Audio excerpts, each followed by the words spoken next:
Halo semuanya, pada video kali ini saya akan menjelaskan dua contoh soal kimia SMA. Dua contoh soal kali ini saya akan ambil dari bab larutan penyangga dan hidrolisis, dan hidrolisis garam tepatnya. Dan dua contoh soal ini saya khususkan untuk hidrolisis garam. Kenapa saya ambil dua contoh soal? Karena dua contoh soal ini mirip sekali ya, jadi pembahasannya saya langsung bahas dalam satu video saja, ya. Tapi sebelum kita lanjut ke contoh soal berikut ini, saya harapkan kalian belum subscribe untuk subscribe channel ini ya, karena setiap hari kami upload video, ada video matematika, fisika, kimia, dan biologi, ya.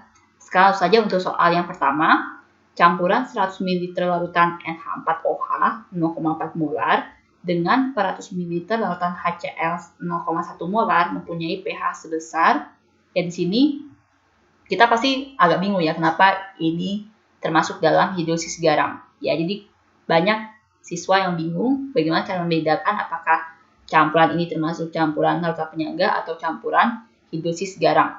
Ya, nah cara untuk membedakannya seperti ini. Jadi pertama kali kalian harus menuliskan reaksi kimianya. Ya, jadi kalau ini kan larutannya dicampur nih, NH4OH sama HCl. Jadi saya tuliskan di bawah sini ya. Jadi NH4OH ditambah dengan HCl. Kalian harus ingat kalau asam tambah dengan garam, asam tambah dengan basta itu pasti hasilnya garam sama air, ya. Jadi ini hasilnya adalah NH4Cl tambah dengan H2O, kan gitu kan ya. Nah, karena ini adalah kita sudah mendapatkan reaksi kimianya dan sudah setara ini ya. Kalian lihat dari setaranya dari mana? Karena semua jumlahnya sama, N-nya sama-sama 1, ya hanya ada sebanyak 6 ya, di bagian kanan juga hanya sebanyak 6 ya, O-nya sebanyak 1 dan seterusnya ya. Berarti ini kan perbandingan koefisien 1 banding 1 banding 1 banding 1 gitu kan ya.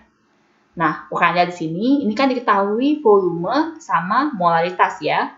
Berarti kan bisa cari N-nya, cari molnya. Jadi mol dari NH4OH berarti 100 dikali 0,4 ya, itu adalah 40 milimol. Ya kan harus ingat juga ya satuannya, jangan sampai kalian mengabaikan satuannya. Ya kalau dia mililiter dikali kanan molar itu milimol. Ya tapi kalau liter dikali molar itu mol hasilnya. Ya satuan itu jangan sampai kalian abaikan. Ya yang bagian HCl juga sama, N-nya itu adalah 400 ml dikali dengan 0,1. Ya hasilnya adalah 40 milimol. Ya berarti kan di sini itu adalah 40 milimol. Yang HCl juga 40 milimol. Nah, kalau misalkan dia perbandingan koefisien sama dengan perbandingan molnya, berarti kan ini nggak ada yang bersisa kan. Ya, jadi kalau dia perbandingan molnya 1:1, terus perbandingan koefisien 1:1, molnya 40 banding 40 kan sama 1:1 juga. Berarti kan tidak ada yang bersisa. Ya, kalau tidak ada yang bersisa, berarti ini adalah hidrolisis garam. Tapi kalau misalkan ada yang bersisa dan yang bersisanya itu adalah basa lemahnya atau asam lemah, ya itu kalian menggunakan rumus larutan penyangga, karena larutan penyangga itu campuran dari asam dengan garam. Ya, jadi kalau dia ada yang bersisa dan bersisanya itu adalah basanya, kan basa dengan garamnya kan yang bersisa di dalam larutan. Kalau dia ada basa dan garam atau asam dan garam, berarti dia termasuk larutan penyangga. Dan ingat yang bersisa itu adalah yang lemah ya, baik basa lemah ataupun asam lemah. Tapi kalau dia di sini kalian mendapatkan HCl-nya bersisa ternyata, ya sudah kalian mencari pH-nya ya pH HCl saja gitu ya. Nah, berarti ini pasti sudah fix adalah larutan hidrolisis garam ya. Nah, NH4Cl-nya dihasilkan berapa? Ya 40 milimol kan sama ya, 40 milimol. Karena kan perbandingan 1:1:1. Jadi NH4Cl dihasilkan juga 40 milimol ya. Sehingga untuk ini ya NH4OH sama HCl ini kalau dicampur kan NH4Cl ini garamnya bersifat basa atau asam. Ya, dia garamnya bersifat asam. Kenapa bersifat asam? Karena dia dicampur dengan asam kuat ya. Kalau basa lemah dan asam kuat yang lebih dominan itu adalah sifat yang kuat ya. Jadi yang ini NH4Cl ini bersifat asam. Garam asam ya. Karena kalau dia bersifat garam asam, berarti rumusnya konsentrasi H+ sama dengan akar dari Kw per Kb kali konsentrasi garam yang dihasilkan. Nah, seperti ini dia.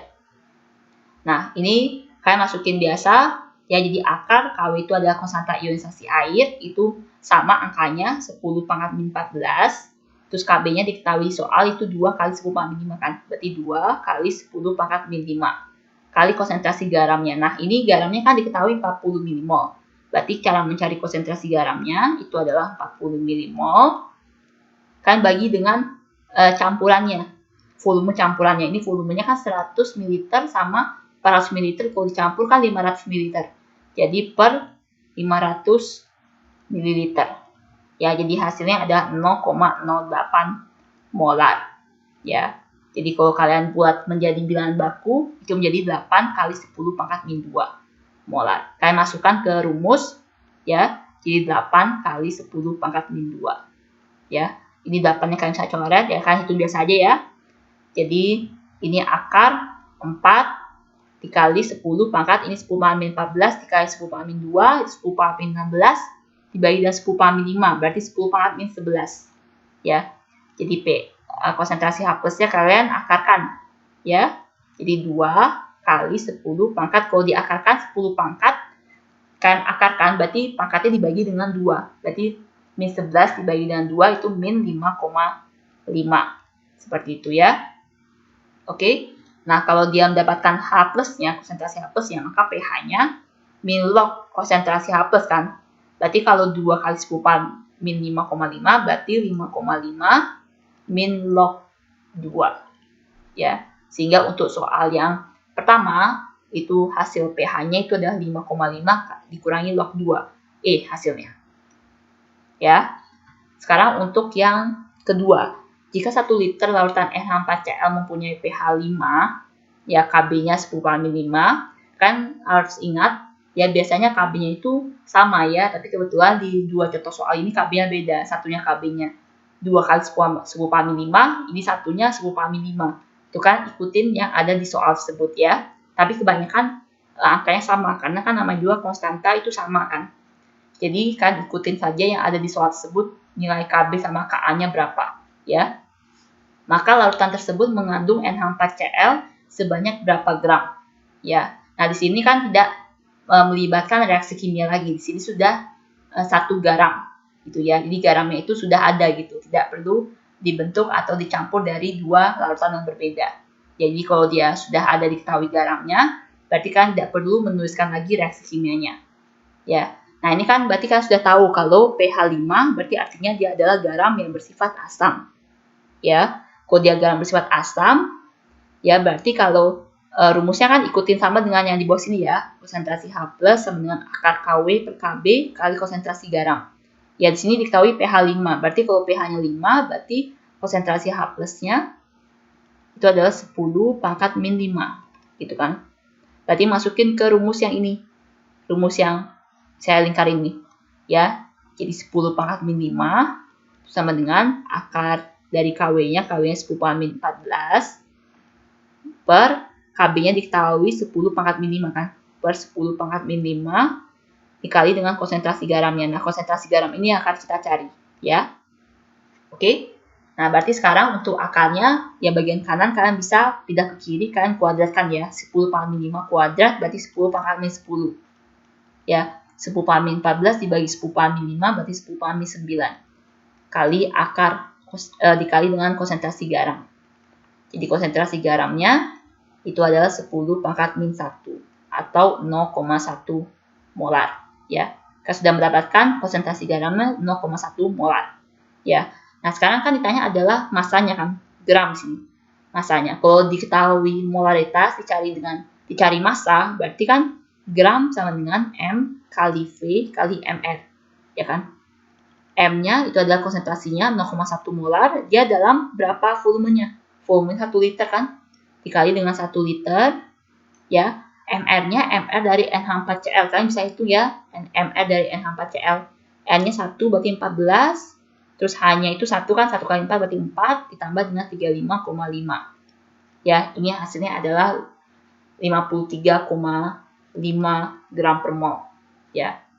Jadi dikali dengan 53,5. Jadi hasilnya adalah 5,35 gram.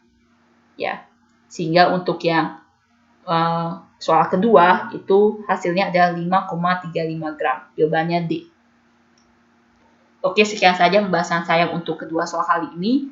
Mudah-mudahan kalian bisa mengerti ya. Kalau kalian ada yang kurang mengerti atau ada yang kalian tanyakan, kalian bisa komen di kolom komentar. Oh ya, kalau kalian punya PR atau tugas, atau kalian lagi latihan soal dan kalian nggak terlalu mengerti bagaimana cara mengerjakannya, dan kalian ini supaya kami membuatkan pembahasan soalnya, kalian bisa kirim soalnya ke email yang tertera di description.